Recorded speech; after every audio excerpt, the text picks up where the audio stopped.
আল্লাহ আসমান বানাইছেন কুন ফায়াকুন দিয়া, জমিন বানিয়েছেন কুন ফায়াকুন দিয়া, এই কথাগুলা সঠিক নয়। হ্যাঁ, এগুলা জাল বর্ণনা। আমাদের আকীদা আল্লাহ চাইলে আসমানকে কুন ফায়াকুন দিয়া বানাইতে পারতেন।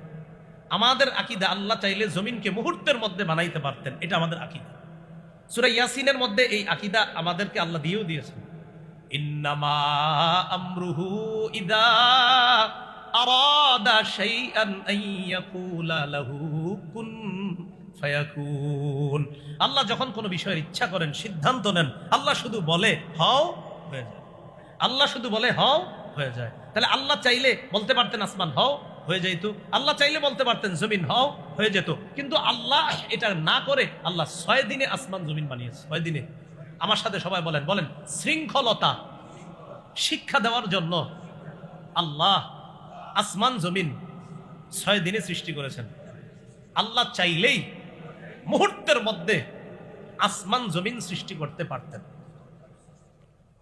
তাহলে এখন থেকে এটা না বলা যে আল্লাহ আসমান বানাইছে কুন ফায়াকুন দিয়া, জমিন বানাইছে কুন ফায়াকুন দিয়া, এটা না বলা। আরে আল্লাহ তো বলেই দিয়েছে ওয়াল্লাযী খালাকাস সামাওয়াতি ওয়াল আরদা ফি সিত্তাতি আইয়াম। আল্লাহ আসমান জমিন সৃষ্টি করেছেন 6 দিনে। খালাস। এই 6 দিন কোন দিন? প্রথম দিন হলো রবিবার, শেষ দিন হলো জুমাবার। হ্যাঁ, প্রথম আউয়ালুহা আল আহাদ ওয়া আখিরুহা আল জুমআ। প্রথম দিন হলো, জালালউদ্দিন সুয়ুতী রাহমাতুল্লাহ আলাইহি লিখেন আউয়ালুহা আল আহাদ ওয়া আখিরুহা আল জুমআ। প্রথম দিন হলো রবিবার, শেষ দিন হলো জুমাবার, মানে শুক্রবার। রবি থেকে শুক্র হিসাব করেন, রবি, সোম, মঙ্গল, বুধ, বৃহস্পতি, শুক্র। কয় দিন? 6 দিন। এই 6 দিনে আল্লাহ আসমান জমিন সৃষ্টি করেছেন। সুম্মা ইসতাওয়া আলাল আরশ, আকীদার বিষয়।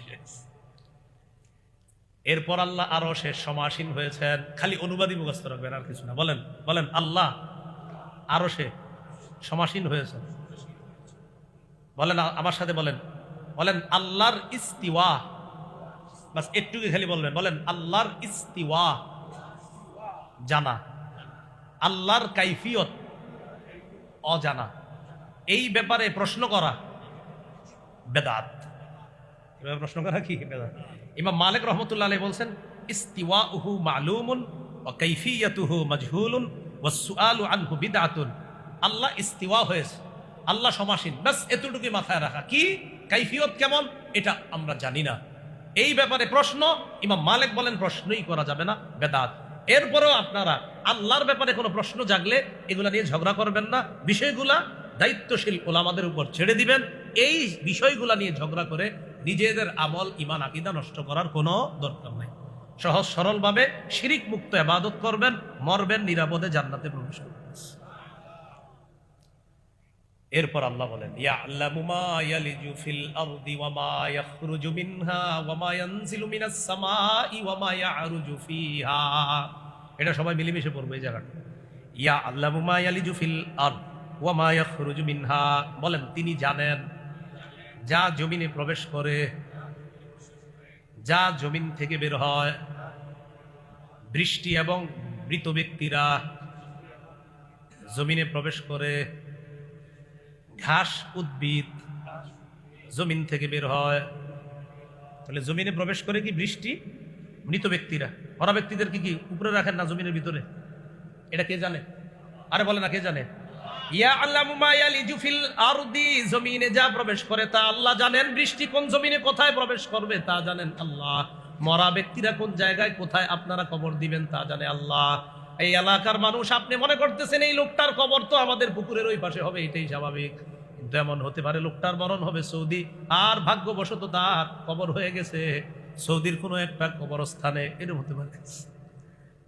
তাহলে ইয়ালামু মা ইয়ালিজু ফিল আরদি, জমিনের মধ্যে যা প্রবেশ করে জানে আল্লাহ। কি প্রবেশ করে? কাল আমতারি ওয়াল আমওয়াত, বৃষ্টি প্রবেশ করে আর মৃত ব্যক্তিরা প্রবেশ করে।